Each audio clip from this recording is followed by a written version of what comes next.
pinpoint here me ife mere Ogechi. You could not be able to pinpoint it. Now everything nini ne ma bro mo ka na agbasaga. Na na agbatara Accusations ogu.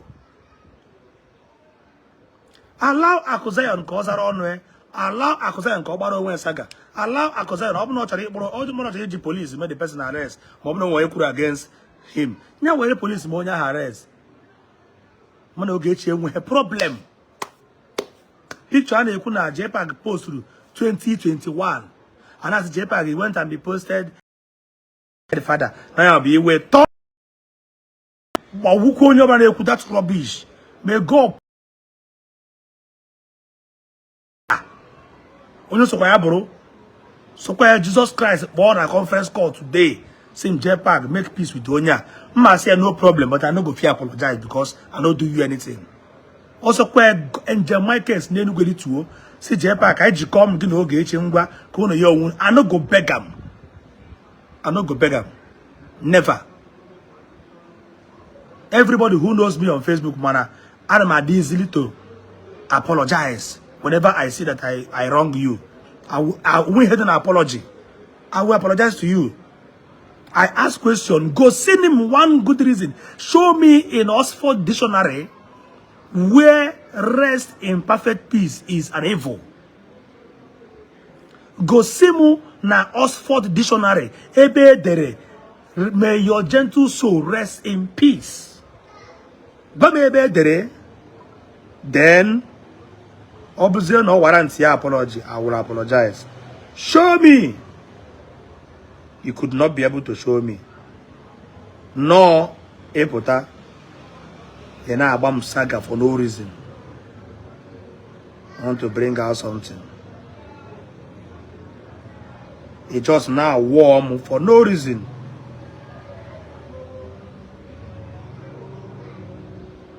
Where can I get this thing now? Na Jpac merenka. We post to Kwanka. We post to Onka. We post to Onka. I want to get Kangu Tarune. Kamana. Every house we ever bone of contention. Open Ayana Koho. Mama no because of Accusations. Kija Baram war. Mama no because of Accusations. Kija Sagaram. And we him meregi. You will later tell us whether Accusations na wagi give Obama allegation. Come on, Accusations na go see or give Obama allegation. Because mahe kuyo mahe bo madebubo. Managaji hoku. Ayane hesoku. All of a sudden, he started the Obama war.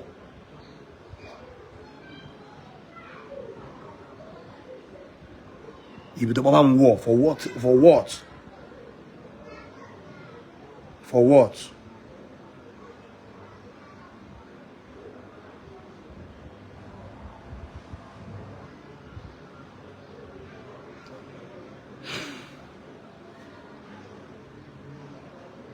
Mazi Jpac Media. Here my old page. May his gentle soul rest in perfect peace. Amen. Kedi ki has we ever mockery. Bakenem ka this singular word suebru mockery. May his gentle soul. What is gentle? In case you don't understand the English language again. Kamburu bi nyawa di dinlo zuri kenebe odi ebi. Amen. Bamu ko may his gentle soul rest in peace. Suebro evil before eyes of God. Before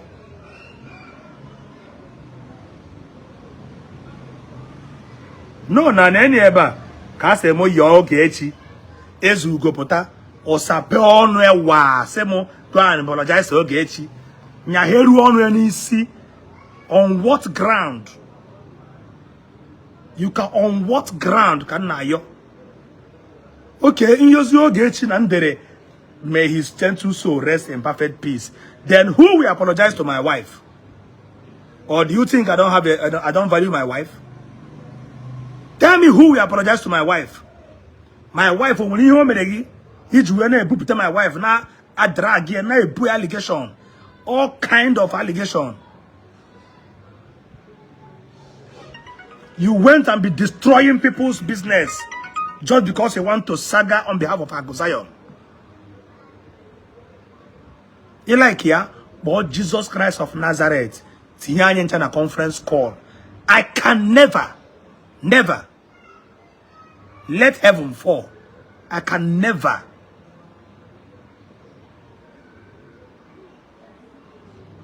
Nah, yoga apology for what? You want to use it and stand. No, you not trust. I don't want to mention the name of person on the phone. No, somebody you trusted. I am a meeting now, but we will say, let nobody go on Facebook and start bringing everything down. Let everything come. You say yes, I thank you. After 4 hours, Onya engage here in a conference call. Fiam, because now, all the go any week, any day you stop talking about Jpac, I dare you, you can never have up to 30 comments. You can never ever have 30 comments. Because I monitored your post. He posts so like a mail, dossier, no comment. He posts so like a you, no comment. He posts so like a mail, no comment. He posts so like a happy, no comment. Oh, when on you post no what? He will comment now, bro. That's an amoroge, more onto saga. More onto saga. Because that's the name of Jpac will view. In my face will view.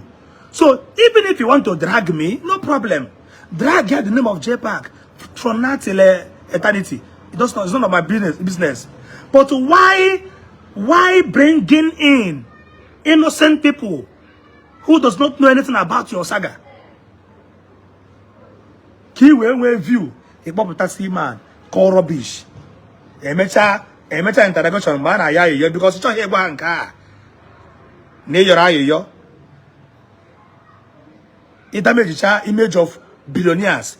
It was a secret where I say I'm sorry. I'm sorry for what?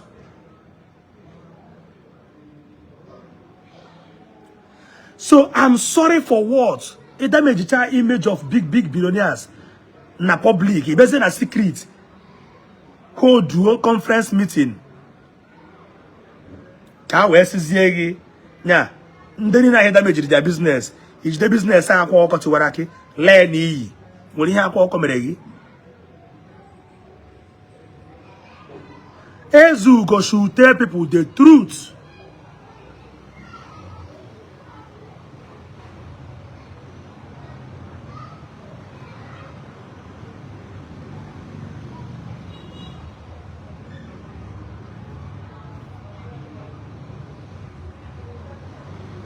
Ije with the business apa na apa ji we me ya na o ji we na emekwa nka o ji weta tissue e ji gwa tissue we na agwa ogwu we were nka we na agwa ogwu we mekwa nka. All these things just to tarnish the image of that young boy.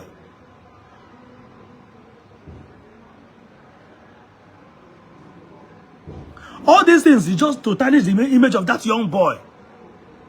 You can be able to bring down Aqua business.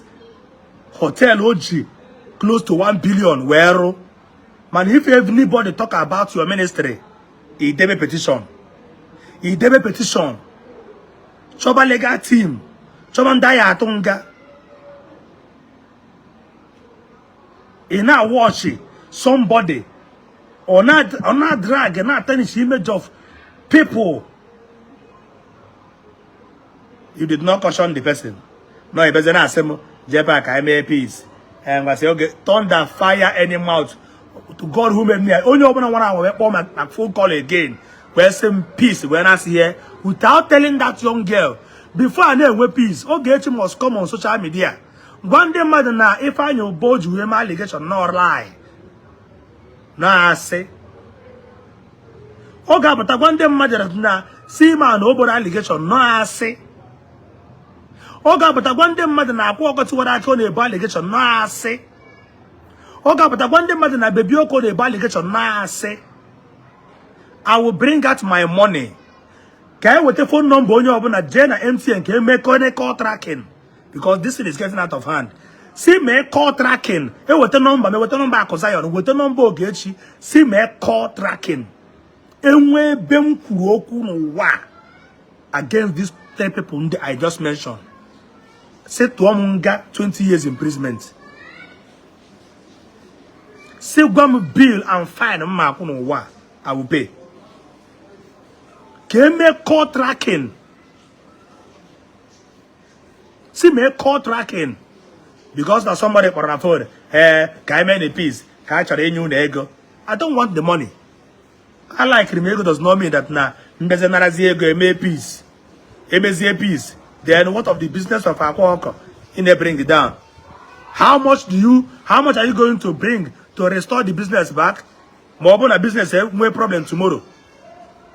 What of Seaman in there in there bring it down? What of the wife who tomorrow the woman will say, okay, on a bosono poor, so me here rector, real estate, okay, I am done with the marriage. Obuna when see man now because of Ikumake, who will money restore their family back? Obruna, Odumba, Ijimake, where Kwasere.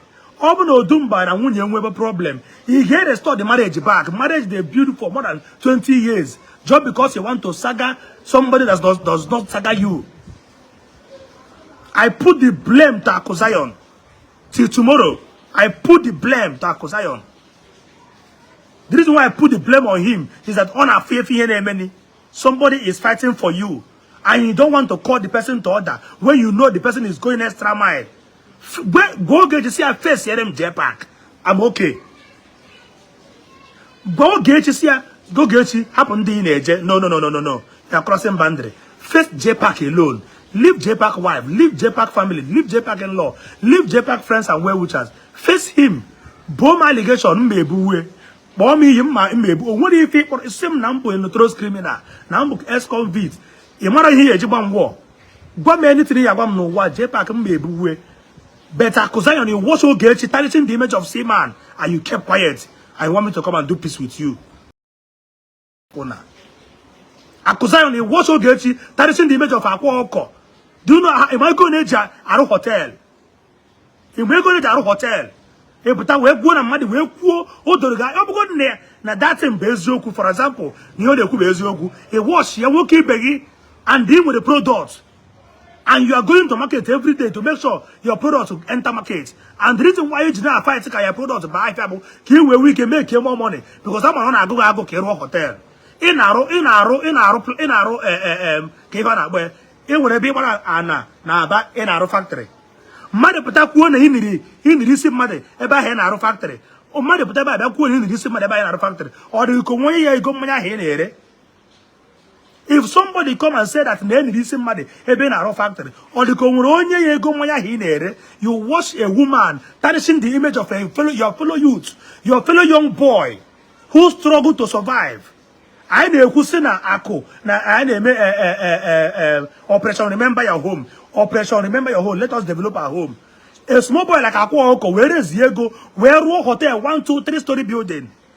He wear one kitty. Ogechi when I tarnish the image of that hotel, and you know that is a lie, and you don't want to caution her. And I say, peace. God punish all of you. God punish all of you. God punish all of you. Let anyone call. See, let me put it on live video now. Whosoever the person may be, I don't want to call the person's name again. Man, this is the first time. Today again, I went a conference call again now, Bania. And with this, I went quarrel. Everybody basa. I told me for ya. Man, onya all my fake. Onya I come again na live video again. Na live conversation na WhatsApp for peace. Without telling Ogechi to go and apologize to Akwa Okotwaraki. Without telling Ogechi to go and apologize to Seaman. Without telling Ogechi first to go and apologize to Bebioko. Without telling Ogechi to go and apologize to my wife and my family. In our home for peace talk. May thunder in heaven will strike that person. Your fellow young boy. You may go in the cement. You know, when I require your factory, Naba, you may go in the go cement. You wash a woman, may destroy fellow business of your fellow youth. Igbo youth, Akwa youth, Seaman youth, everybody youth. A woman, they destroy the business. You don't want to caution the person. You don't want to caution the person because of your selfish interest. And you want me to keep quiet. Let us see in court. Body. Can I take court? Track me to police. Let's go to court. Let's go to court. Enough is enough. Accusations, I'm talking to you. Caution your queen mother. You don't want to caution her. You are joining my live video talking rubbish. Joining my WhatsApp talking rubbish. You want me to come? When they queer go. May you the queer them be not coily. In a factory na open a somebody. Open okay because just because because Okon Gudibia. Pierre Kuoku. Where could say no one ever skenye 10 million naira. Go where me open confession. No. One video comedy. 300 bloggers brought the video. Threatened about Okon Gudibia. Nage Jpac. Just no Okon Gudibia made a video. Which I don't know whether it's truth or not.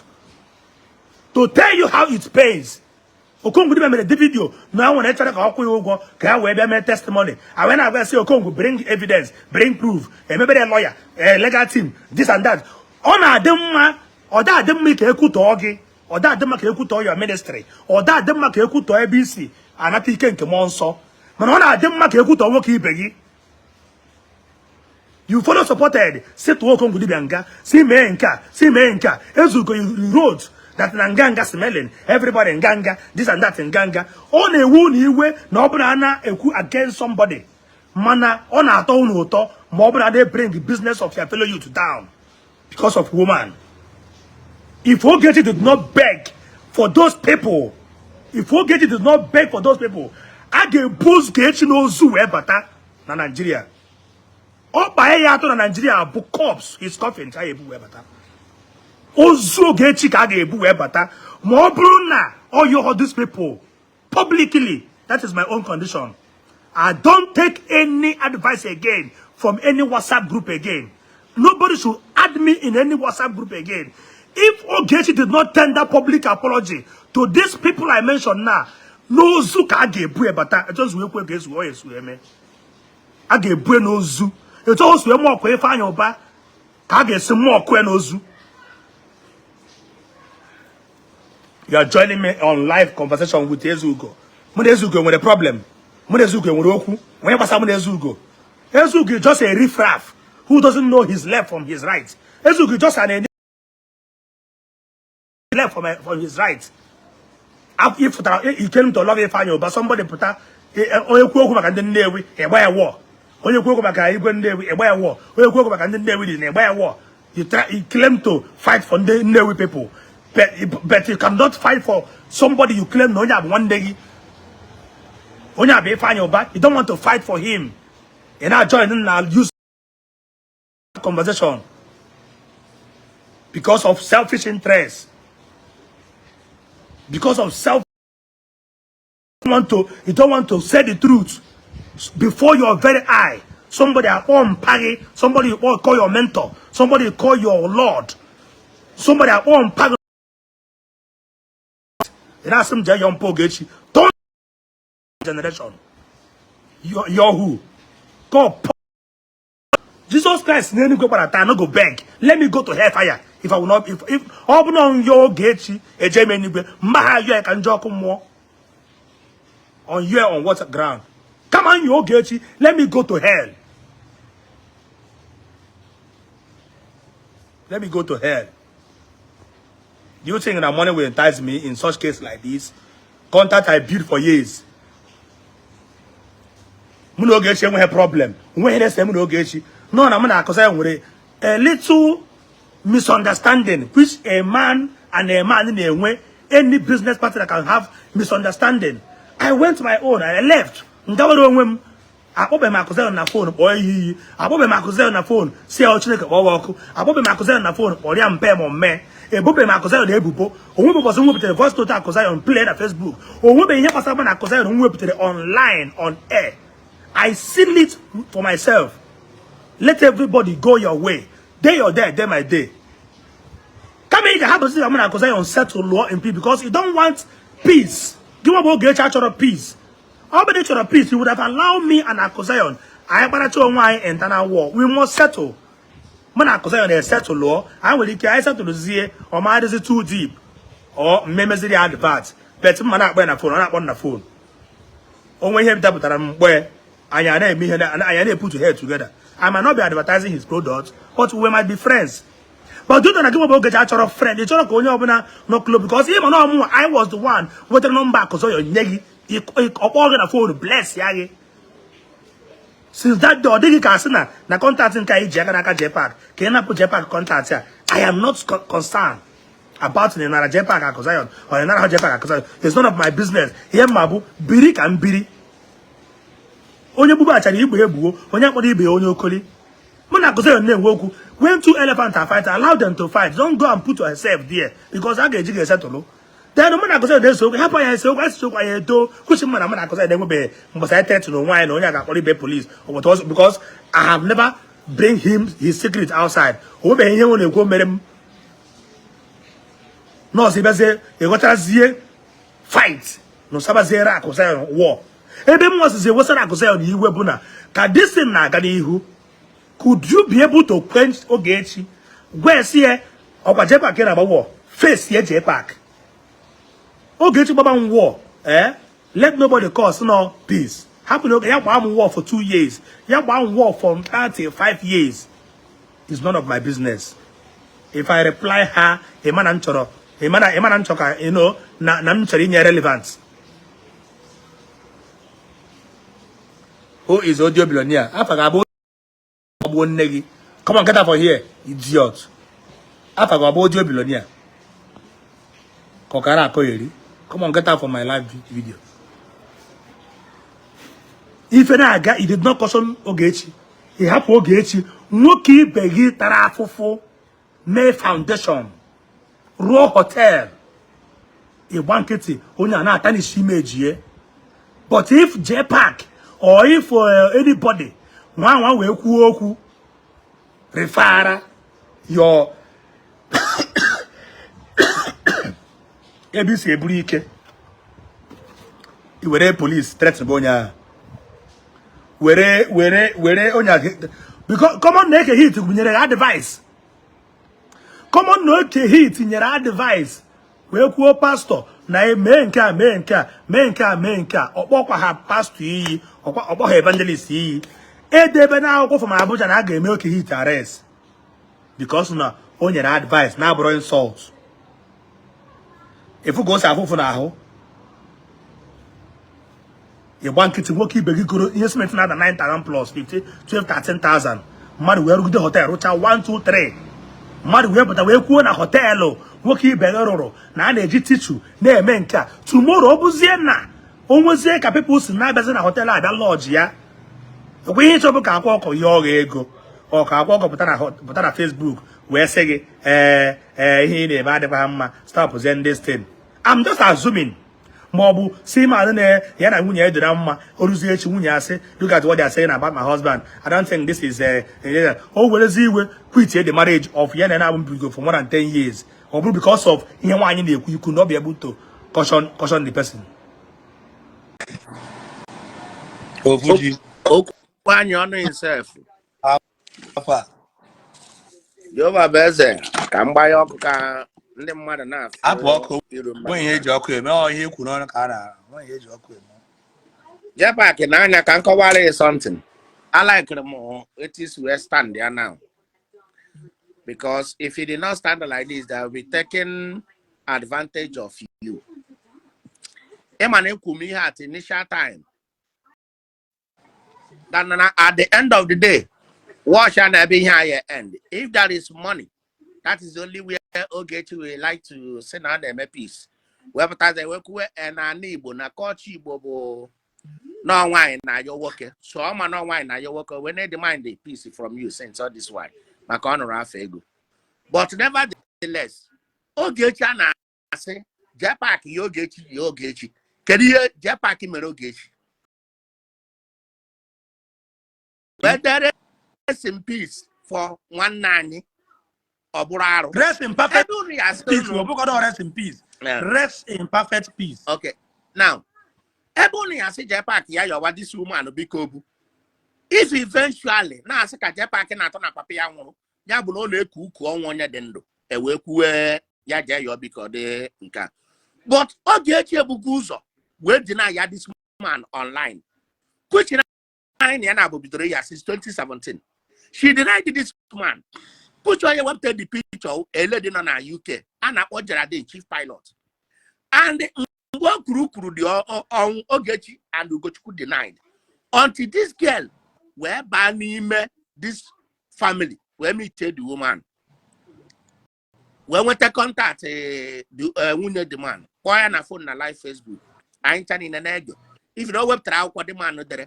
Eba wa ko Ogechi na DS we phone number papa where the man na phone. Now at the end of the day, the man where one Ogechi denied. The girl will provide that the picture on Facebook. Now, Ogechi will put a the man. Where's now us here near Refuting burial. And the man what were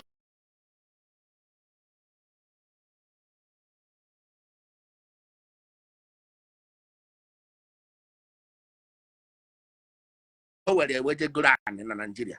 What an insult. Before economy had cut less time.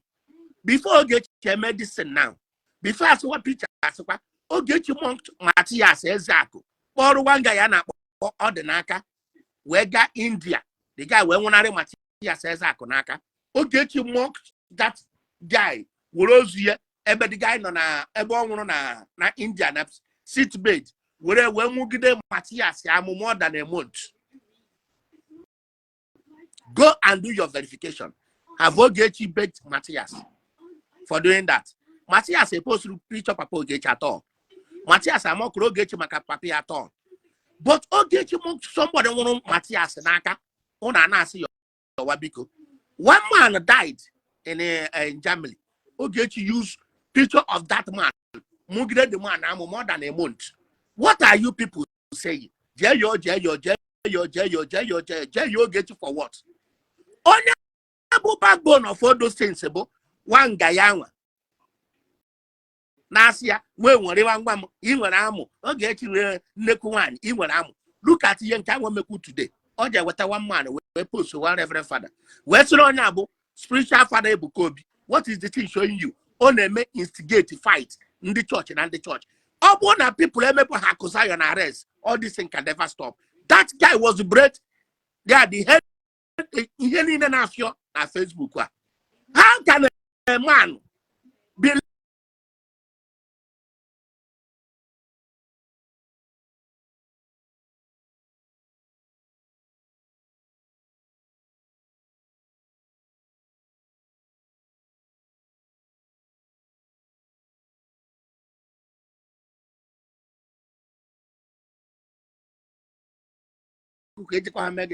see man see man is you her proof? Is you her record? Is you her shot? Is it on today? No, but I say I call. No money in the end. Kubasi. I call Coco for ya. Where do I see? Na Jpac I got look at icon. Why can't you with the proof? Is your proof? Anna. Listen, anybody open an answer you your biko. They only want to record you and they keep for future reference. They will use it to nail you down. Jpac moki abo. They tell them back again na araginike. Now when they give a show, one and I one and the day of wedding of your wife or the wara when they get a saga. Can you go with in a peace with Ogechi what was saga? He just wait. Jpac image he just wait. Do not beg these people. Do not beg any of them. Anything one they want Ofuji, you need to preach remove because I'm a man and with a family and with many and we're extended family, which is my in-laws, my own family, and my own family and with friends and with conscience. Something I know I did not know anything about. Hey, but the internet is the image, hey, but the bomb na secret. He bomb na secret call. Say muka mono onya may peace. Okay, no problem. I did asking my peace. But when it's not no problem. Ana atoro igumiri ana asai miko we ngomiri. Atoro igumiri ade begini ana asai meiko ime cup when I ngumiri. That is to say, actually make peace. He gave buzo. Imagine here I. Oh, we found the joke about institution. Make it for job. I don't know the second I'm making your job. Okay, even on my ahịa were microphone kwuo na Jpac bụ onye ohi ebe mmadụ 3,000 bịara ahịa. Then oruzie ka ahịa bịazi bịa laa na mgbede mgbe ndị niile bịara ahịa lachaziri ebezi na-ekwuzi na Jpac abụghị onye ohi. You have to wait the following day ndị mmadụ bịa ahịa ikwuo na Jpac abụrụ onye ohi. Ịpụta na public ịkpọ my wife iyi bụ allegation bụ akwa ọkụ allegation bụ seaman allegation bụ anybody around me allegation ịpụta ese m megịnị ka m bịa yọọ o nwere ihe my wife if you go my wife before o nwere gị na my wife na-azọ ịyọrọ m di ka Jpac nụọ gị na-ekweghị you are married with children gị na nwunye Jpac na-azọ Jpac iji wee involve all my wife wepụta picture ebe m na-abụ nọ m se ọ mụ chekwa aka m say the picture ebe anyị nọ na pool iwepụta gbasaba na-agagharị na Jpac na nwunye Jpac gbasagwo as if that one is not enough ijekwuru my in-law my own in-law ị nwere onye ọ bụ bido kpọba ya achawo a woman you don't know from agụkwu nri ịkparịba my wife kparịba nwunye mama my wife kparịba anybody around me put in a host room peace talk on WhatsApp. Opposite and say okay, let it go. After 1 week or die, yeah. All the video ni mere na kwa oko menka, see management ka, oya menka. Video ni na ka phone ndem made. Then tomorrow for references, madam to say Jpac onwe mboso we ku here. Here dey to. When both we ku here dey to. Now you make kan. Jpac, I want to show you something now. Wait.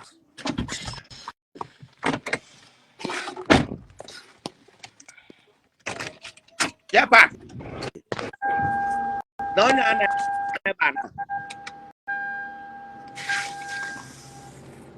And I put this lady now here. Yes. Onya na bo nu ru ago Nnewi. Afia wa maka dollar. In against. Yes. This lady now be na Canada. 1 year one in cause of BPH.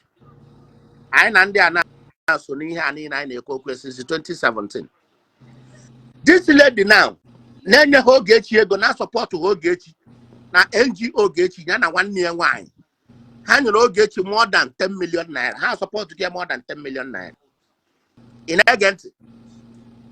At the end, this lady now, Emero Ogechi Jomere. Do you know what Ogechi tag this girl? Ogechi, when they book the picture of this girl and dear, we post online. Yeah, page Ogechi. Where's this man? And where the hop for this man? Where's this lady now in our phone and now papia boy go past it. The mad no able to newi. Now papia they go past ya. I contacted the Zugo Global. Where's ya? Okay, now fear and I'm a one leg wine. Did they immediately go baram? Yeah. Then what do you have area? Onya go. Get on. Onya go. Get on. Ogechi we book the family on ya. Neji the girl. And when you Maria, that is how Ogechi used to do saga. Now, now look at the second post to Ogechi. The quite the same lady. Ogechi western na papa nwa. They go pass in the Newi. Na papa ya bo nori. Na papa ya bo no gwego. And where you go for this girl now? Iya 1 year wine. Adaha wine. They would have Basaria na saga. Ojebuted the whole family now. Onya na Toronya. Onyanka. Tonyanka umuneto or whatever na social media. Na kwa hando bu arobara. Siga 1 day we just why honorable able na we no papa nwa. Ji agwo gwego. In agency. Yes. Na onyanka ho na publish anka. Ndị na-nwere ihe ha mere ya ọta gị something. Onye nke nwere ihe o mere ya ọta gị something. What am I trying to tell you? Jpac. Any day you said you are begging Ogechi Okeke Njaka, agbaga saga and na agbaga nje na bụ unu self. If arụsị bụ unu ahụ, nsi ya gbuo ogu. Do not beg Ogechi. Ogechi is a bloody motherfucker. And where on Ogechi wu ego ahụ achọrọ iji mere unu peace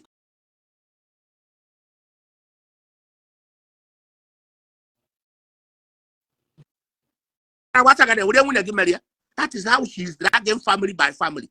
And they are in an answer. Joe Ezu go to Rano Nanka, 1 near one from Uruago. Only get 10 million, no Jaro fake hospital. Don't beg that Ogechi, he's a fool. He said, on at your Tomo wine. And I go one, your Chagotoha. And I go for okay. Hearing media just went out. Monday na not working for peace. They only want to record you. Can't all go no say go. Don't respect your home. Respect your wife. I watch out when you guys shawo. Na okay, you put on an African na ranike. Na ya put doctor ye meji ikeji examine. Okay, but as we go, as Fuji, careful all the very, very confused. Or my heart was in Bogi, or to get some head free mass.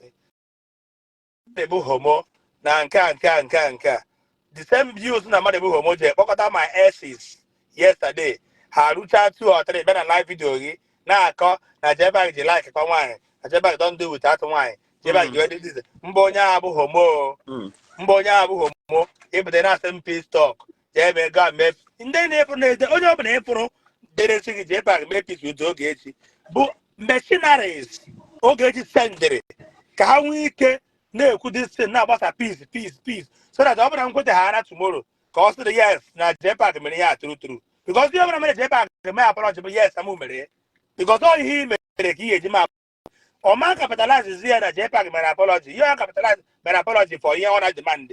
All capitalize and Jpac a mega apology for any name could raise Yoku. I believe no new conference now watch video. See how when I want any conference call again with anybody, whoever the person may be. Nah, for call no conference. Okay, to email. I will block everybody. I will block everybody.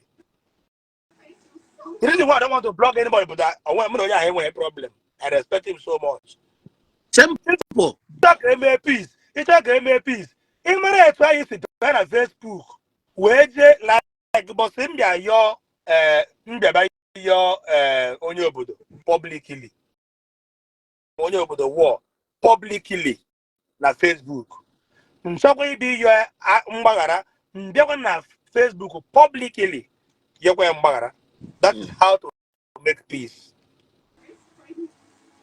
Mgbe mụ na Chikala na-agba and our normal saga, not this. I had about deep saga, yes. Normal saga of Onya, where grow the page. I still went to her house, or maybe invite to tell you, know what a saga of friendship saga. In a bum, I had the Panama, I ran come my lady Conny. I want an Indian. Yeah. I lady Conny, now come my. In that baby, I want my no call, say for to make video. That is friendship saga. How instead of my wife didn't want to phone me, he boys there.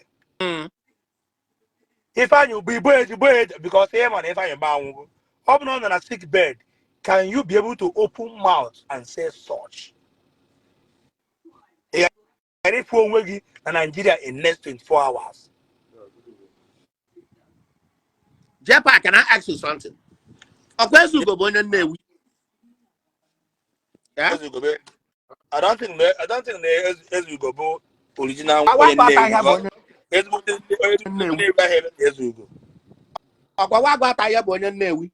Confirm. Now, can you imagine how put about where Ogechi? Nabia Kosi Fan Oba, Manowo Manando. Nabia Yoya Biko. Or no one wada Yosi Biko. It was the man that said that Papa and I have to apologize to my dead father again. I'm a whole dead father. Dead father didn't have better attend to. In a clear man at the same America hadn't no na Illinois called where is it Illinois called Texas Lie. Illinois called That thing. Mpagi de Heberia, I say tender apology. Not the mind. Papa Oh no, so no, in you came, Mamma. Also, you came, Mamma, na church. And what would the party on the Papa in a very yao. and off Can I say my apology? You know, when online, I remember that 2021 online, and I can go to Baby and Pen in Nigeria. Can we better those who pay $12,000? And I could say, why go as well? Why go as well? Go fund me, Magampang, and I could say, go. He did not go the barrier, he did not attend the barrier, he did not smell the area in the Impang. Marry somebody who wish well for your own father, that they Impang rest in peace. He capitalized here, he will that it. Also, he could demand war.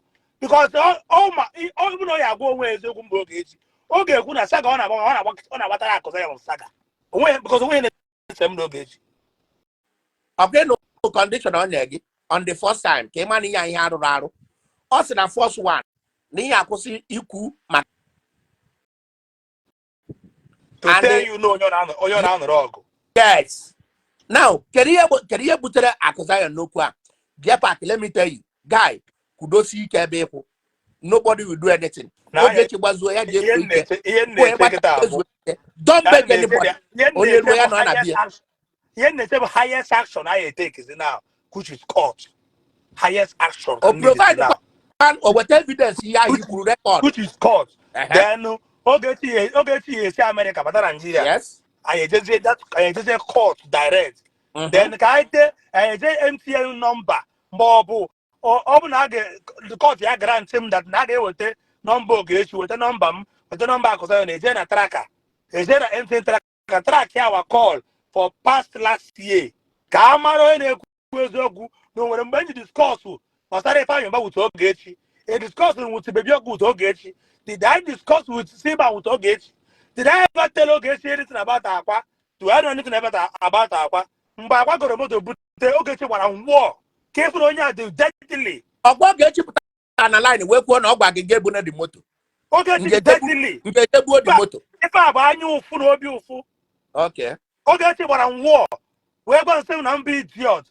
Nana plan, Nando can apply. I don't care. From GLK, from I should not take it. Here and the Dibia. West Akushka Dibia. I walk about a butable die, but a group of transfer, send Diego account. I would have motor. Came back to Wokomota, Webrugomota, met travel more than 3-4 times. They will go accident no so. We'll give him with motor. Can the Mara Savu. That day, I'm going to celebrate. Kaonya bito oponana gata yon that time no. Kemara obiu fo abrota go bidoro. Oponana agako ka that time no. Obidoro mo boba war. Na akwa jiwe bra pade. Okay, keduka onye okun na unu na share the nonsense so they post because anybody that shares her broadcast is an idiot. Whosoever that share her broadcast had more than 300, there are 300 fools, 300 nicompools, and eat murderers. Can you go on or me pursue one war against Aqua Biri Moto? Can you come and consider something about Aqua?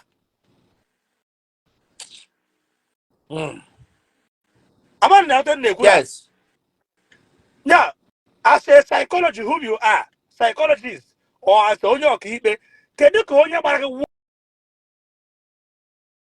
seat, pursue block, memo block, everything. Fight, yes, him return on to back. Can you go on your war, maybe moto? Can you have a war is not a private sonia, Mobno, a private. Oh no, but I'm on a 1 year day. Then Jpac. I say, if a bono, oh, get the attack for baby. My young wow, Moyon about a war. Unless Moyon about a war, but I cost on where because someone Accusations were exempt from that evil. Okay, to name it. A trust you have that pay ring light by live video when they about about ministry or about his product. You know, about address issue. A man of peace. Accusations of peace. If I want to address this issue between Ogechi and Jpac. Jpac image, but I don't want to go that. I don't want to go that. Ogechi Biko, after me what he had a live video. Opening about war. war. The war. People, your prestige and your dignity are there. War no because of Accusation. They took it out to the man and I he defend them. They defend them. Simple. You could say publicly. Embassy by a secret. Was here now by your Kunuku, Siang, Babe, Nanjas, whether this thing could Facebook, we met nobody will believe again because your dignity will be for you. That neighbor on life, go get this here, in about 100 money is not good. And you know, if I open aware because now I am abundant to Christy. I'm about there.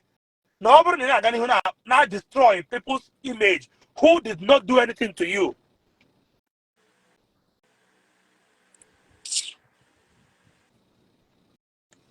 Now, Obuna now, so get you with the proof in your corner. Or ya cry that Jpac, Jpac, or ya cry that on a court. Obuna quasi. Iya, you could ask them. Jpac answer them. You won't approve in a coily. On our your name on we. Ogechi Okeke your name on we. On a day no, not Koreaka, we want one on a day no. Before my court to a phone now, Jpac. Stay on your own. Don't ever let yourself down to. Fuji need to hear that one would do because now, yo, after on do tete. How Mobile measure on will they go Hagawa? How will they go Hagawa? Don't listen. Also, going to say I 20 trillion. Don't listen to them. I to represent Diego, Kajeba, and Jpac like Diego, Kajeba, where's okay, send the account to them. But once send an account to Pam, it's been short to account to the date. There was Jpac send an account number. Go where, Munne, so.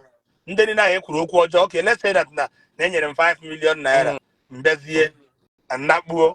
What of business are and I check a crumble of 5 million? I go to the business or half we build. Okay. 5 million I go to business, him and half and many years of marriage. Over a woman today with 5 million naira bring back his wife. Okay. Over another 5 million or whatever. With that 5 million, bring peace to the family of Baby Oku. Mobana only problem with you because of Yeku. Honestly, With that money, so Ogechi Njaka must come to social media. Ban here na Okurunisin ba say, Momehe, Ogechi will never come back to Nigeria again alive. Oh, I no zu ehun. E just we ekwe ala menu mo chichere. Everybody nurolum. Everybody nurolum. Ala nife nurolum. Ọ na oge esi ebe ayọ ndị mgbaghara o menwe peace na ndụ ya na ezinụlọ ya ma ndị niile aka ha dị na ya bụ arụrụ ala o menwe peace n'ụwa etu o so ekpara ife anyị ụba ka a ga-esi abọ ndụ na-ewute akpati obi and ebunete a ga-eme ozu arrest a ga-eme ozu arrest. Let him sue me, let her sue me, let us sue ourselves. That I said, and I quote, that if Ogechi refused to apologize to those people, Amadio had a tribu above no, and above no, or men with peace from day one. Okay, with peace no wa. Okay, I'm on the one of peace. Ogechi adem do re. Very useless person. And I could in our saga. And I could him with proof, yeah. And I ever didn't support that. And we will see the end. We will see the end. Ogechi Renando. It's only about war. Came on up homo or came on up because him and a mirror. In particularly, I cannot reply you because replying you being your attention in your relevance. If I'm a member, one time to reply you. Man, it's my face, my name. Where's the answer? Where's say Namo say? No, yeah, the same. onye a ji na-asa no proof at all. Ozu ka ga-ebu wee lọta. Ozu ka ga-ebu n'ozu wee lọta. Plan ịbata Christmas.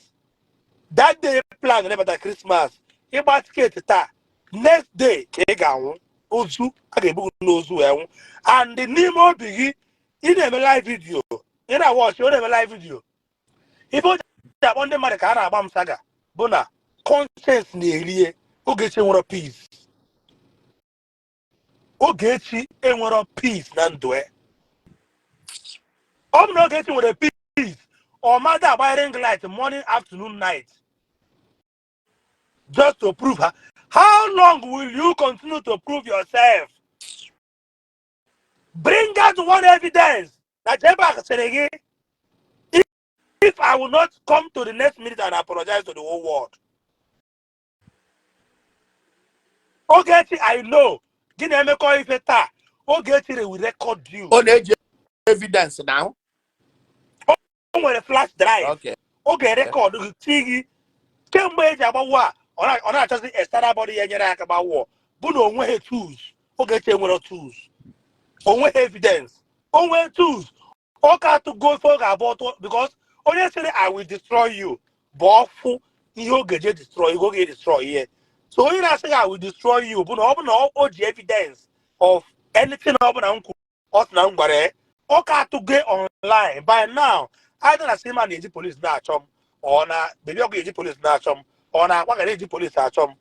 Mana o nwere proof. Get Jpac. Ọ bụ na nji nọmba akwa ụkọ. Akwa Ogechi must come and prove that na ahụ kwuru maka akwa. I swear. Ọ bụ na nji nọmba akwa ụkọ. I will call akwa ebe ọ na ọ na-esi ọnwụ bụ wete proof. Because lawyer ndị Zion gwara fasifa. Ọ bụ na ịgwa mmadụ ihe na ntị. Onye ahụ amecha pụta bịakwuo ya outside. Ọ bụghị ngwa atakịrị mmadụ ihe na ntị ka ama. Na ngwa pụta bịakwuo ya outside. Ọ bụrụ na ị gwara Ogechi onwe this proof. Akwa ụkọ su Ogechi. Ya bịa weta ndị ahụ o ji agba ọgwụ ego na tishu ndị ahụ ọ na-ewe. Ya Ogechi will go in for it. Ọ maka na-eji ọ na-ezuzigharị. If I have akwa ụkọ number, I will call akwa to sue Ogechi. Ka ọ bụrụ fọsị ihe mmadụ mere na Ogechi. Because ọ na-ezuzigharị na ayọ biko a na-asị biko. Thunder bụ ọkwa ndị na-asị na ayọ biko. Let all these calibers move out. So Ogechi, why na-etukwetukwa na iwe kwuo erigide. Ebe waka ibi ya nọ. Ọ bịa na nke gọvanọ eziokwu. Ọ bụ waka ibi onye oriri na ozu ohi 4 million. Waka ibi gbarazi je ebe a na-asị ga-enwere ihe mmere gị. Ga-enwere ihe mmere gị. Mmadụ ga-enwe ebe a na-ekwu okwu Ifeanyị Obesi na ọ rụrụ nwanne m papa gị ụlọ. Ọkụ ifuru ndị a niile. Ụmụ nwoke Ogechi ji akpọ ha amụ mmiri get out. A na-akpọ gị na a na-echezi gị call. Kedu ihe mere Ogechi na mkparị ọkparịrị a prominent man dị ka Ifeanyị asị na a na-ayọ biko si onye biko si onye sorry ka nsị gị sorry ka ị nyezi efe ego let them fuck off with that their bloody money. Ego ekwensu ka e were ata Jpac na ego ka e were rekọdụ ya. Jpac be careful na aza call ya na if I were charlatans call let them go and see that Ogechi emechaghị ihe niile ọ ya eme gị. Onye ficha ihe niile ọ sị na a na-ara gị n'ike. Onye ficha ihe niile ọ sị nwunye gị gbachawo. Ịmakwa ihe dị ya nwa ka ebe ike ya onye ka gị na-eme udo esi na mere udo. Let them fuck off. Don't pick any of them call again. Ndị ara. They cannot call me now. Now my I send the good on WhatsApp. I have respected you. I have respected you enough. I have respected you enough. Any more call again, yeah, bomb for this piece without telling Ogechi to go and apologize to Ndo Major. I will comfortably record you and post you online. If you cannot be able to tell Ogechi, go online. You might see you to even do no way. You might not get away goes maybe na ana abasaga or ana abawo. Na ihe ọbụla efere eji anụ ọgụ ịchọ iweta egbe nụọ ọgụ iweta mma nụọ ihe ọbụla ruga aka ka eji nụọ ọgụ o nwekwa esu wee kwuo mebi na ọ chọrọ ime nganga na ọ chọghị ịyọ ndị agha ayịyọ ibe kwuo na ndị ihe ndị na nkwuru ka m wee nọ in a defensive side. People amatago that ihe na ihe kwuru bụ just ka i wee kwue ka i wee ire ahịa. People ga-eji Jpac akara ọkụ na request ọ sị gị mee ya accept. kere afe Ọnya na-use Accusations na ebe ọ na-efi ebe a mee ya accept. omego ọ pụkwara ya anti ikwe again. Yeah, because again, up go. Okay, I cannot request you again. Up go. Oh yeah, request you again. Ana koyeri. Mba, And ebezi yes. ejisemo. Mba mo be ayo. Mbezi tomorrow bezi be yogi. Mbezi bezi be yogi. Oluzi to my wife bura bella because now maybe she feel na the honorable a man that can protect her at all costs. Mbezi ayongi wo wem na di huwai. Then no my wife bura bella obi ato. Na bezi lo de ko bo Ogechi abi. Ozu round. Oga, let nobody advise me again. No, that Oga, any of them group. See, make I tell you, this my page demonetized. I'm trying to get to work for nothing next year. It's on my own profit. I will make more. Now, man, I page I make here $105,000 in 1 month only on Ogechi.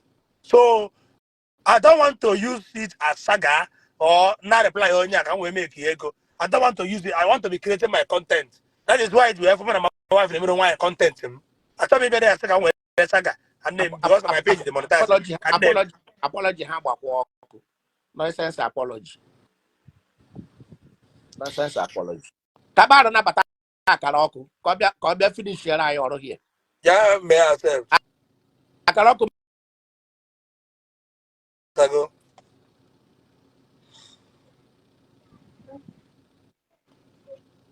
Hello. akaraoku. What about Yeah, una good evening, yo. Dalu my brother. Uncle Jpac. one them na I hear no the about water. Yes. All the mma. I confess your dollar. Obu that may remember this voice. I sing gig abanilu no what if I megato nojo. Obu need remember mo if I know bogo ne put a video. I don't know if you remember. You Yeah. remember, yes. Yeah. I asked you to write down. Let me tell you, you are dealing with the most dangerous group on Facebook. And it's a syndicate. Obu blackmailers. See your biko. These people are got the makeup of this queen pin called Ogechi Okeke Njaka. If I about what she does for a living, blackmailing people. She is a serial blackmailer. Only gave you that day, the first day. I told you it will not stop by. It will not stop that first accusation on me. Now I want you to listen to me very carefully. You know, last night, the way they project, and I say, Kodonye wapute video Papa Ogechi, picture Papa Ogechi, and as if na the cause of that video, the cause of that picture, I will tell you this night. So, can people for that emotional blackmail, Lugi, Ojiwenyo stand for be doing that her evil practice that he has been doing all this while. I want to dismantle that lie this night. Preach on. Right on, Papa. The picture which was brought on Facebook when he was alive by me. Okay. The Queen Pin Ogechi Okeke. Hey. After Wait, so some time, screen recording. Screen record one side there because record. After some time, she denied that the man is not her father. We made okay. her believe that the man is her father. She denied the man.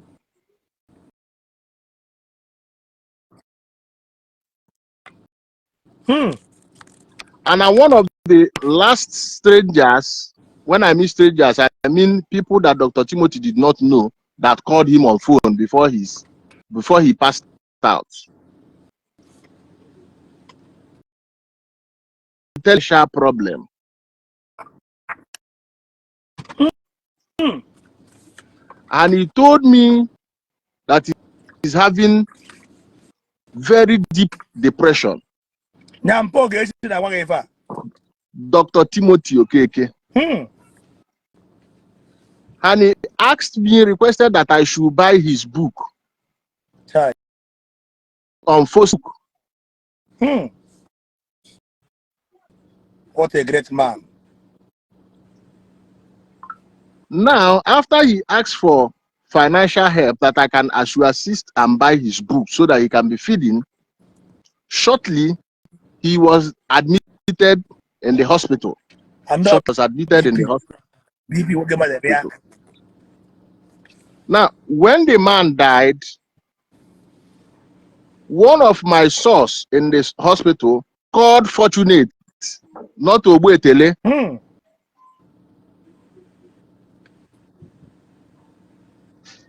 sent me the videos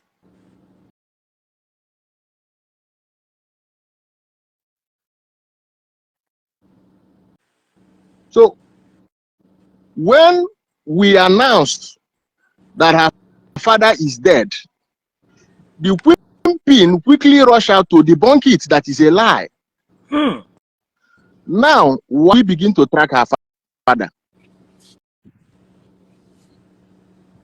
She was doing the same thing she was doing now, blackmailing people. That's exactly what she's doing to you. Blackmailing people. Now, there's this our follower called Chief Omego that died. Family. Man buried the man, used the man to raise money on her platform just to mock the dead. Hey. So when I told her that her father is dead now, because she don't want to receive that same treatment, she denied that her father is not dead. I want to tell you why.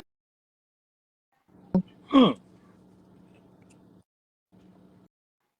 When we increase the tempo that her father is dead, she came out to admit that her father died out of COVID-19 because that was in the peak of COVID-19. Okay. And I said,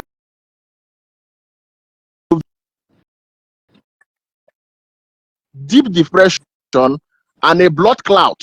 Hmm. His father had a lot of blood clots. His blood was so thick that he can't move to his arteries and other vital organs. That was what the man and deep depression came and said that her father died of COVID-19. Okay. And the lies was too much that she was gaining that sympathy and want the narrative to move to that side.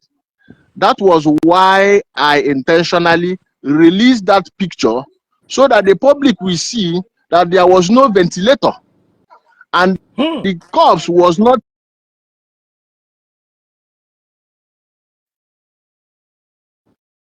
that had COVID-19.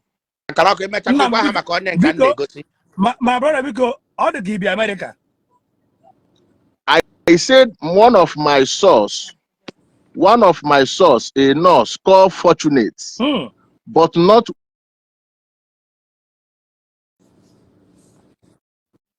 main aim of releasing the picture was not to mock Dr. Timothy, but to debunk the lie the Quimpi in Ogechi have labeled that her father died of COVID-19. So I brought out the picture so that people will see there was no time they used ventilator. Man, the man died of blood clots. And I want to tell you, before the man died, Ogechi did not know the way about of the man. Hmm. So whenever he begins to lie, we have to bring something to debunk that lie. So the picture was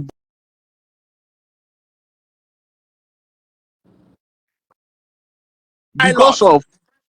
because of all the atrocities she have committed on dead people, conducting their burial. There's one woman, she conducted her own burial, used their burial poster and used it to raise money. So,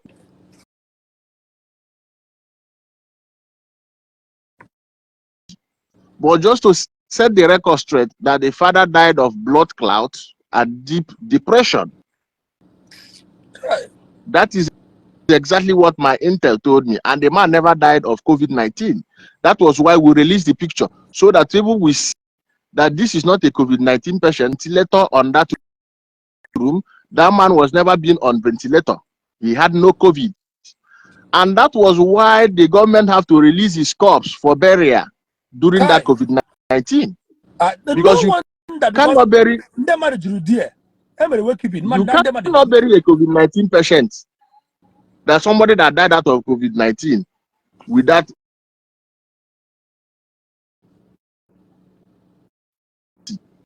You know, so and all these lies, and all these lies Ogechi is peddling just to be able to stand or to label and blackmail you, and that is why she have gained all the support you see her on social media. They will say Jpac brought out her father's this thing. She's retaliating. No, Jpac did not bring anything out.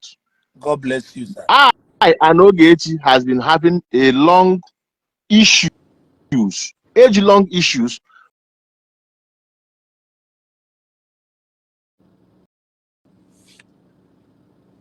And when I corrected her about the NGO, she decided to bully me. So from their onset, we began to correct her, even her bully. So we began to say the best method is give her bully. So that's how we have been running it cat and dog for donkey years. And as I'm talking to you, everything we have been doing with Ogechi, some have gone legal. Some have gone legal. Bringing a man picture on a Facebook is not a crime. That is why I always say, yes, court, we defeated her. That was where the judge expressly made it expressly clear that Ogechi Okeke Njaka is a criminal. That was the case. The case, you can obtain the, I'll give you the case number.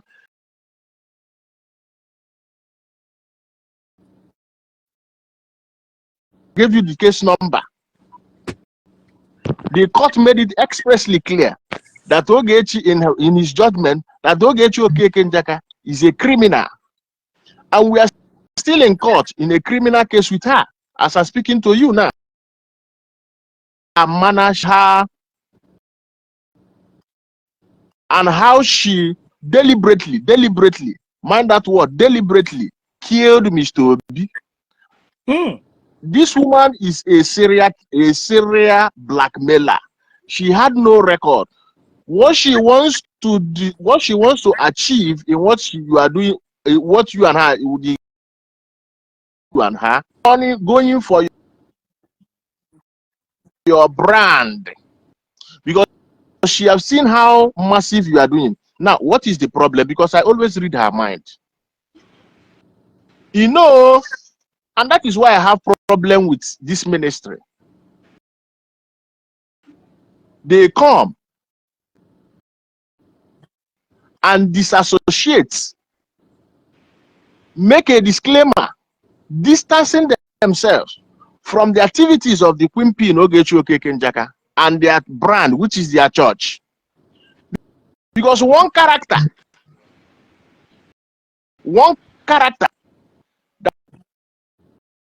that came in the altar of God to lie that God made him a billionaire in less than 6 months.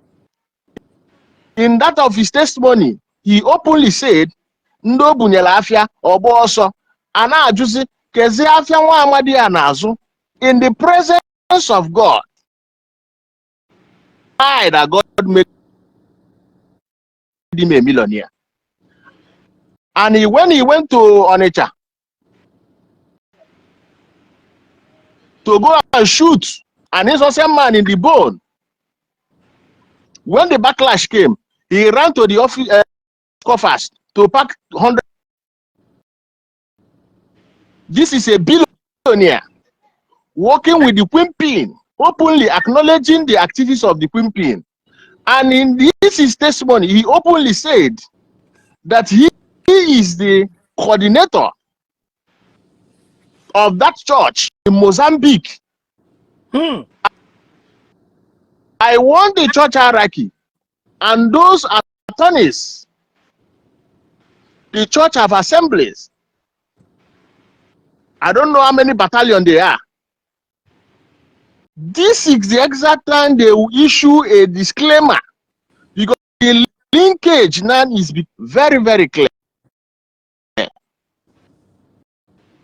The coordinator of the church has openly declared that she's working with the most notorious criminal on Facebook. Now, this woman, Ogechi Okeke Njaka, we are talking about, is a gazetted criminal. Is in the bulletin. To know what is a gazetted, is government gazetted. Why was she gazetted? Because of her activities on Facebook.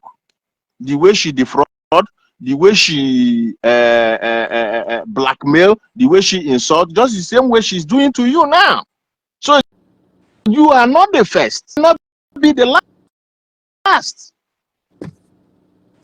So if the audio billionaire have publicly said that he is the coordinator of the Zion, have they distanced themselves from activities of the coordinator and her partner, which is the criminal syndicate of Ogechi Okeke? It's very necessary they do that. Why do I say so? When Zion got into problem with Mount Fire, when they were singing Mbudi Jericho, not that ago, the anointed man of God, Ebukobi, deemed it necessary. He did not dedicate it to anybody. He went straight to his page and said that this is not Mbudi. All of them are brothers in Christ, including Mountain of Fire. Is it Mountain of Fire that they deliberately gave them that place to use?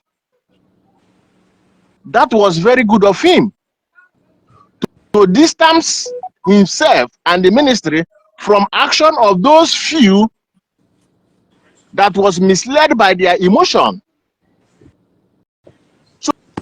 So his high come out to the Ogechi Okeke Njaka is not stopping from you, Jpac. He will still begin to go on. And I pity everybody that is talking about peace. There is nothing about peace here. We are talking about character assassination. Somebody are talking about peace. Why Ogechi is seeking for peace? Why is it Ogechi looking for peace? She has any other, she has no, because do you know why Ogechi is talking about peace now? When she said that you are gay, people believed her. Do you know why people believed her? Because of the hatred they have on you. That was what majority believed her.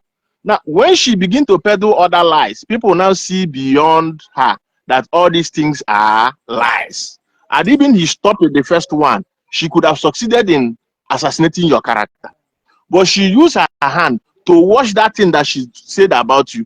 Because when she said the second one about C-Man, people begin to look at her. How can C Bulunwanyo Bunyeji? And another stupid person is that Skibo. Very terrible human being.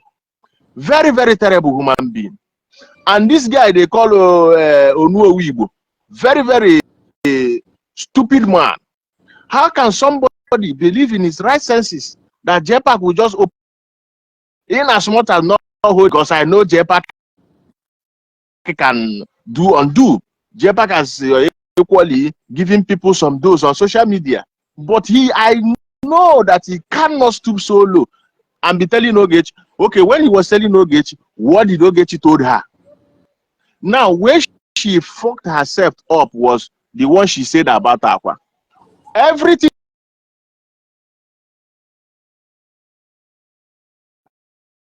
That that was was 2 where years she ago. got all those weddings. That was where she picked all those weddings. And during that time, I'm Qatar, and I'm a World Cup, which I took it more personal with Miriam direct. That was when Miriam at the first war. Mbome David challenge Miriam and I'm Qatar that time. So how come? See, my problem about a million video. I want you to understand. The video was not directed to anybody. It was not the video was not exclusive for Aqua. It was just a general statement. Yes. But that was where the Queen borrowed that language she used. That was where she borrowed that language. And people like us that is listening, that you understand. Now, why did Skibo not come to defend Aqua that he went to the other day to beg for money? 200,000. Right? Buy a glove of flesh. But Yeah. in fact, Skibo is a clown. The way exactly that was look is a clown. I've had one dealing with him, and it did not end well. That's why I know that man don't have integrity. Even me go credo. Tahara. How can that Igbo credo is an Igbo credo? We know his problem. You don't have it. Kulebit assigned you as an ambassador. You are still having a public romance with Zolo. I don't know the clause that is written in those documents these people are signing. I don't know. I don't know at all. So, but credence, the Queen we have known for all these years, lying for a living. Lying for a living. We have known her. She have repeatedly been lying and a serial blackmailer. We have known anybody that is believing anything that she's, in fact, anything that she's saying, that person is a bigger fool here. That was why Aqua said, now play the voice note, let's see. Play the voice note, let's see. So what they try to do is to just bribe some kind of people to amplify what the successful. You see that 1.2 million page that she's using. It's a fake page. She bought that page from Maria Udenwachi. Hey! It's not a real page. Don't be deceived that she's big on Facebook. She's not big. When she does video and you see people there, they boost the page. They boost the page just to propagate the blackmail of Jpac. That 1.2 is not fake. It's fake. Hey, from Maria Lazarus page. I'm telling you about.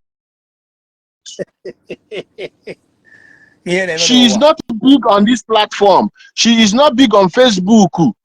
If they want to propagate the blackmail of Jpac, they will boost their view.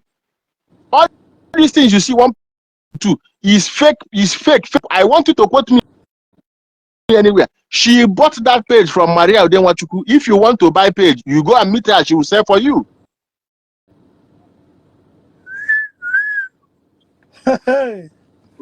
So the Queen is somebody I knew very well. I have penetrated in a circle.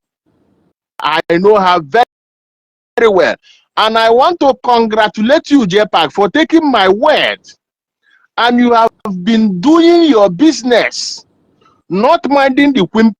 Because had it been you begin to respond to her, you will amplify what she's saying. And that is why today she's talking about peace. She's not want peace. She's talking about peace so that it will look like what she has said is true. Hey. And there cannot be peace without justice. There cannot be peace without justice. So, Ogechi, you are saying is like people that are talking about peace are very well. They don't know her. She is a serial blackmailer. She is a nude sharer. I want you to pinpoint these things. Ogechi is not a human being. You and her will be dining on the same. I just pity the billionaire. Because he will go back to that same altar after dealing with Ogechi to say that again that he's selling his property the second time to pay off his debt and to eat. No, this is the testimony he gave. You see not the testimony he gave? In 6 months, God cannot make you a billionaire. It's impossible. But are you trader? I want you to stand on your word. I want you to stand gidigba. All these things will pass away. And Ogechi you see today, you will not see her. You will see her end. I'm telling you the truth. I am telling you the truth. You in your eyes, you will see her end. It's a syndicate. Once they get money, they share. Once they get money, they share. Because do you know why? They cannot monetize their page. How can you have 1.2 million followers? How can you have 1.2 million followers Facebook? There is no brand that is that you are doing branding for. She does no advert for any company, because any company that she daggles with, the company begins to fail. That was the same thing that happened to Nwagwa Taifia. Nwagwa Taifia was selling homes in America. People will send Nwagwa Taifia $300,000 to buy homes. People will send Nwagwa for $4,000 to come to buy houses for them. Nwagwa Taifia will tell you that your investment in, but once the Queen P in Ogechi Okeke Njaka came in contact with the company, the company lost integrity. Crush down. The company begin to have problems. This is the effect of the criminal Ogechi Okeke Njaka. The same one about Taifia that telling you that your investment is not safe in Nigeria, buy house in America. The same one about Taifia that will tell you to buy $300,000 people send her to have to come from America and come to the bush. This is Asaba. 5 kilometers to 2 minutes to the third road. Land to or 500,000. This is somebody that is handling millions of dollars. He's now in Nigeria selling land in Nigeria. So you see the effect of the criminal Ogechi Okeke Njaka. And what she can what they on someone's people distance themselves from her. Now let me tell you something about Baby Oko. When the criminal Ogechi Okeke Njaka was using Igwe to extort money from the public, I was the people that verbally and was saying it. This is a criminal arrangement, because you cannot be with Ogechi and not think about to scam people, because she manufactures scam. Now the same old Baby Oko that helped Igwe, after even proven by Palace of Justice that Igwe is trying to scam people, Baby Oko helped him. Baby Oko is a very benevolent somebody.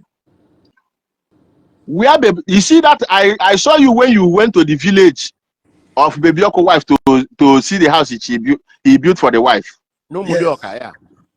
Akuya? Yeah.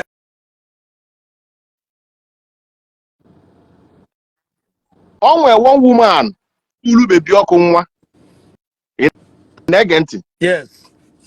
Onwe one woman ulu baby ọkụ nwa. Baby ọkụ build a house for that woman. Very fast. Iche njese ona.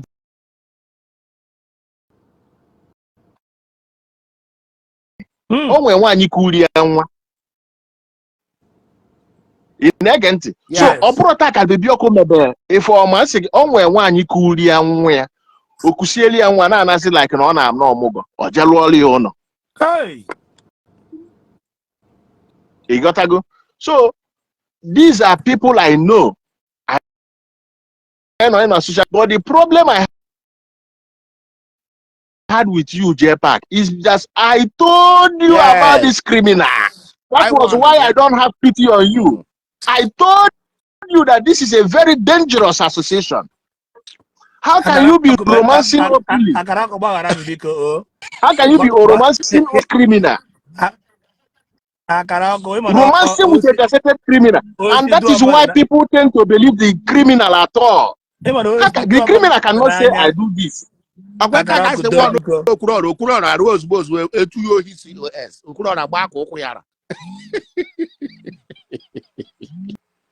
Biko, Akarako biko gbaghara m do ịmana osi onye anwụ gbara afọ ijiji ọ na-agba ọsọ mụ na Ogechi enwebeghị problem mana nke anyị enwebugo problem before mana a light one mana nke a dị ebube nke ga na-akpọ ịdị ebube dị ukwuu ịdị ebube dị ukwuu. See, can work something. When you see people by their character, you know them. You did just like Otu you know now. Why are brands coming to you? Because they know you can market. Why the C-man have to call you on live video? Because he knows that you're a material. You can't do these things.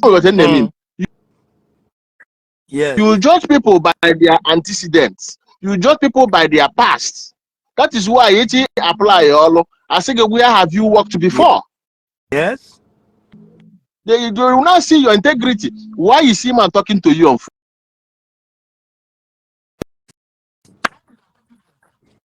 Believe the lies of the queen pin.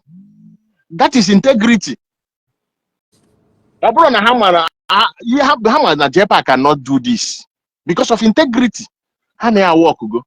So you judge people by their past. So today is an advice to anybody now listening. Don't make the mistake of Jpac. Oh. Jpac, anybody talking about peace is a criminal war. They want to further blackmail you. So don't block all yeah. Now show your face. Oh, do two I'm on my face. I'm on my face. So Jpac, Gabani Ocean. Good night. Just take good care of yourself.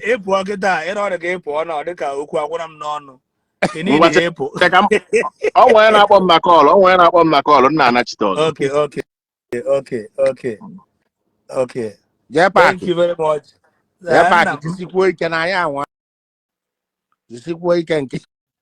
Can water somebody? Emona other can them will get the kaja.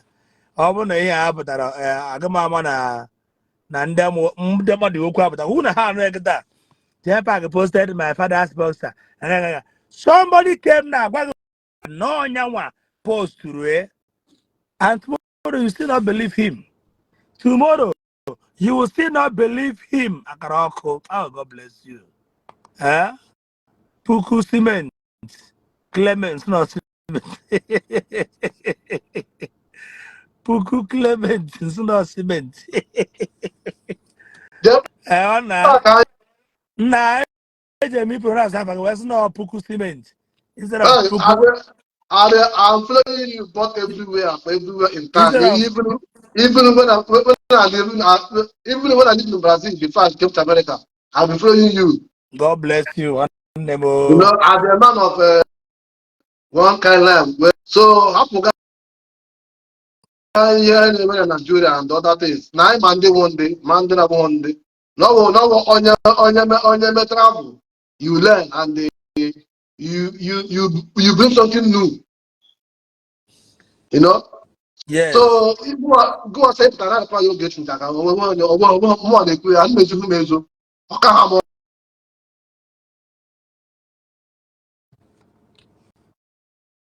We have brought from zero from Bata America, man. I'm not Bata Basa. You can't go where I go. I'll get me fully here. You can't speak where I speak. Everyone your way only. I'm going here now. Peace. What can peace? What peace? Need you beg. I beg for what? And then pressure. Okay, where go pressure. Now Oga. you argue. Now you argue for what? All the new people not around Ogechi, but Marco.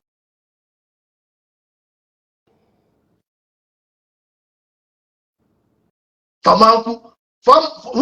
Nwa mana ihe Ogechi na-eme na ọ dị too wrong mana agwụ na-ekwu ya nke a dị too very wrong mana they will just keep silent. Ogechi Njaka wuru my sister mwa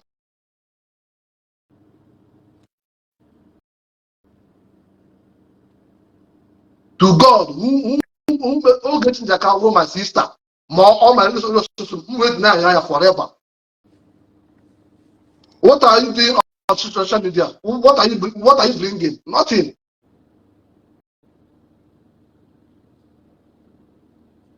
So you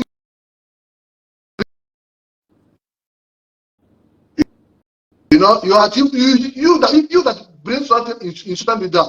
Both have very fund us and them. But you that social media, what did you bring? Nothing.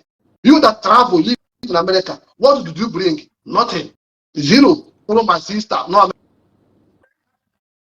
America. Leave the pressure and everything of what they're doing. That is nonsense.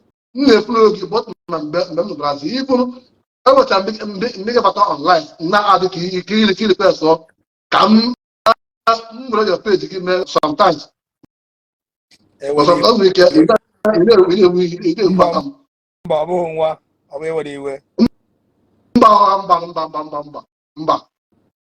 so the very person I want I'm off today. The very person I want now another Ogi the last guy Ogechi Njaka. I beg for what reason? I don't know.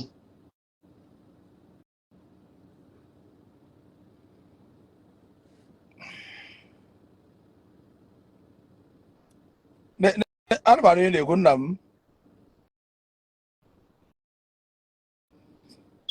Okay. Hello? Yeah, I'm hearing you. Anybody in the good? Yes. So in you're guilty for on what reason? Leno Skibo. Look at Lenny the mother na social media. Oh yeah, I'm working. You're working. Let use this statement the mother na social media. Make here. Leno Igbo credo ana masi yoku. Only na mambele. Only na mambele. Mbetimbe na mabere. Only na mambele. Only na mambele na akọ. No, no, ịpụtara na social media wee followers. They popular na social media. Oh, you are one way not around. Get nothing. They put on social media.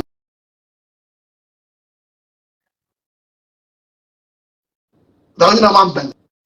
And I'm not calling them. I don't know phone. I don't know. Man, if I call gone. I call you me tell you me. I call gone na him. You put on social media. Now na-ekwu onye ọzọ na-agbasara gị ka ị na-akọ gụọ na-akọ ka ị na-akọ ka ị na-eme akwa mble ka ị na-ama ka ị depụta na social media bụ ịkọ ka ị mepụtara ka you have idea not idea nothing ịpụtazi na social media ibute n'ihi n'ọnwa na they just bring you in for Zion ministry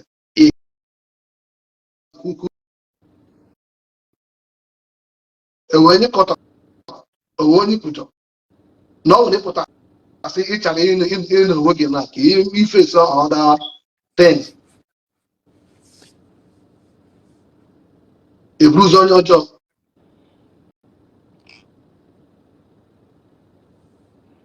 My brother, God will still fight for you. Thank So you very much. when God will still fight for you. You will still stand. When you know, nothing to happen. You know that because of other man, and my cocoa and don't man down. But here nwaanyị na-akọrọ na social media Ogechi nwere usoro problem mara ma ọ na-aga men otu kwesịrị o nwere mbọsị ọ na-eme live video one woman ha na-eme live video the woman na support ya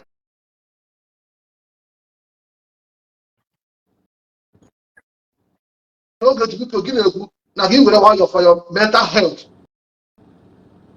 ihe ọkọ gbara ya o wee kwere gị okwu si ya na mental ya so this man gwara na o ji wee not happy so something is behind which you don't know. So my brother, just free your mind for all these things. I love Ogechi. I love everyone. Man, if I make an I award don't here, like guys it. too bad. Put I on don't. and cast too bad. Ndaba take on to comment But there join now. also the boss we don't care. But I'm cast the two wrong, all the two badly wrong. So there will my brother. There will. There Thank you very, very much. Thank you There very much. will I'm trying to. God bless you and your new wife. Eh? So onye lụtara good wife lụtara ihe ọma and peace. And that peace Onye na-asị mụ jee yọọ. Onye si ya yọọ my wife for insulting my wife. okay. Dragging my wife who knows nothing about what is going on. Dragging my own in-law. Dragging people around me. Well, I don't blame them. I blame the got the video.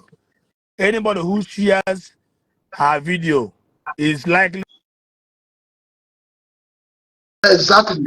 they know the truth, but they refuse to accept the truth. Agwara has said anybody who call me again for peace talk on WhatsApp, I bet that person I will record it and post online. Any call again, I will call me again. Now Ogechi before any peace, he got you my wife. He got you my friends in the image of you blackmail man, blackmail baby blackmail Akwa to Waraki. I'm still going to blackmail more people. More people. No, so almost on the live video where Ozobolo. She wanted to say Bishop Ozobolo. About to tell a bishop, we go to that Diego 500,000 naira. But say, open hotel. That hotel, let me pay Ozobolo. Every pay Ozobolo. We go buy that Diego through somebody. Yeah. Not Bishop any go direct. Or Omunga Bishop, Omunga. Bishop, Yerego Senior. Ndane to the hotel online. I went that year 500 that time. On the praise bishop, they praise. Obuna all they on, you would have, enter bishop. And I'm bishop. Obuna bishop, yeah, with all boys here all over the world. Boys here in America, everywhere. All God never on a joro, a brother in Nigeria. I'm just waiting for that. All those people on our path and now, I'm going to see man be a very quiet person. Yes, exactly. I'm going to be a very quiet and calm Quiet person. man. I make it right. I walk out that one of the police. Come on, the police. Or whether you present telling who should I know, James Zero, we on the middle way. Oh, no, we are. Man, boy, make this today. Oh, when dog at Ogde, where what time they stop on Kamua. The way I kind of spirit. They stop on Kamua. That day, call a better live video. My young my sponsor, Monday in Eswerazo, all of them will go in. All of them. Basic case. Kenyan can woman para family. Ina cause. Kena. Bishop also, brother, join. You're not a Bishop Ego. Others, 500,000. It goes ego. Obo was saying Jpac because you didn't number. I'm gonna be a cuckoo. You say no. I don't release your number like that. You know trouble. Oh, but I give him to us. First thing I want to Biaka is sponsor on my foundation. Biaka sponsor on my foundation. Also, we have one on phone and that's ego.